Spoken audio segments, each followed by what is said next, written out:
Здравейте! Ние сме в Билбао, Испания и както ще видите, отидохме на пазар. Тук има един огромен пазар, където се продават всякакви пресни риби и морски дарове. Избрахме два вида риба и днес ще приготвим единият от тях. Това е морски дявол. Ще го направим по местна рецепта с леко препечено масло и картофено пюре за гарнитура. Надяваме се да ви бъде интересно с нас, затова обязателно останете, за да видите как ще го направим. Освен всичко друго, имаме изненада. Днес с нас ще готви и... Варя! Или Харли Квин. Окей. Варя, как се казваше рибата? Морски дявол. Морски дявол. За рецептата ще ни трябват една скилитка чесън и една люта чушка. Обаче, тъй като Варя, обичаш ли люто? Не? Да, и освен това днеска вече какво яде? Не люто. На обяд какво яде днеска? Люто? Люто и още люто. Много люто. Тоест тя днеска си изяла лютото. Затова ние няма да слагаме люта чушка, ще сложим една от тези чушки падрон. Дай. Тя не е люта, тя е сладка. Ще ми дадеш една чушка? Добре. Сега ще нарежа на тънки филийки чесъна. С него ще вкусиме олиото, за да има по-приятен вкус. Валя, ти какво правиш? Забавляваш зрителите? Да. Добре. И малко чушка.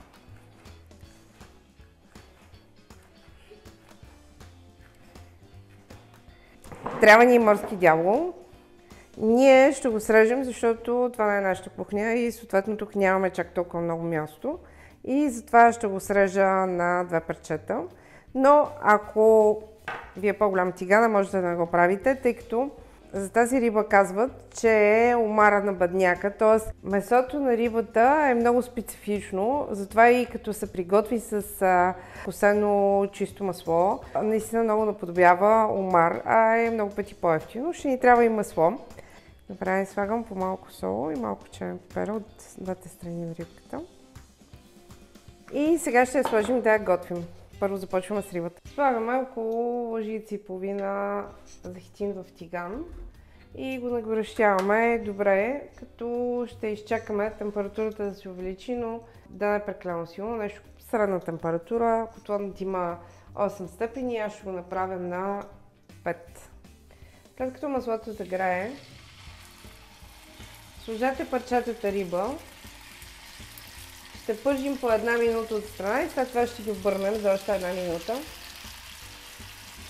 Обърнете от другата страна рибката, а по-дебелите парчета може да се наложи и отстрани. Трябва да се запечата от всички страни, това е целта, и да побелее.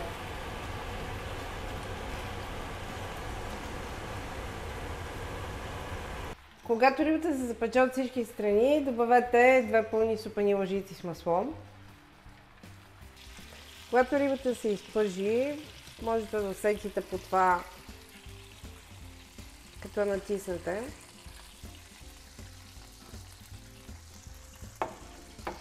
На нейно място ще добавим чушките и чесъна. Така ще вкусим маслото. И сега ще го готвим докато покафенее. Това става за много кратко време, така че в никакъв случай не го оставяйте просто за една минута. Вижте как веднага започва да покафенява чисто масло. Разбърквайте го, за да не прегори. И накрая на последно място слагаме малко сухи подправки. Тук има сол, риган и мащърка. Ето това е цвета, който търсиме. С това ще залееме нашата рибка.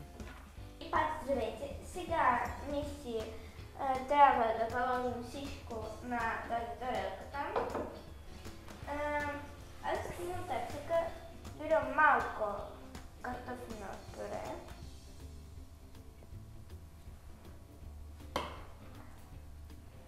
Това е малко. Това е много малко. Сега трябва Една рибка. Една рибка. Сега ви се влезим всичко това с малко томатите. Череп. Ето. Ето. Ето. И домата не може да седи на наклонено. Тук. Ето. Тук. Тук. Тук. Тук. От рибката е вкусна с лимонче. Нека се чука. Ами както ти хареса на тебе.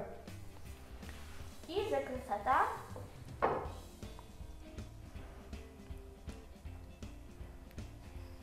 Добре. И сега отгоре ще поляем с овкусеното масло, което направихме, за да завършим чинията на Варя. Готови сме!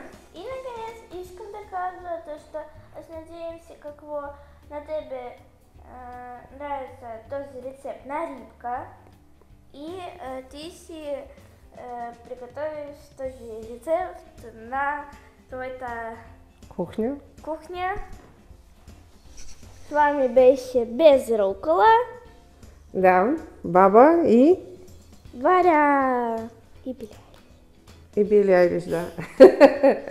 Това е нашата рецепта. Надявам се тя да ви е харесала. Рибата е съвсем прясна, така че имаме късмет да хапнем страхотно ястие. Благодарим ви, че бяхте с нас. Ние сме без рукола. Сега трябва да пробвам тази рибка.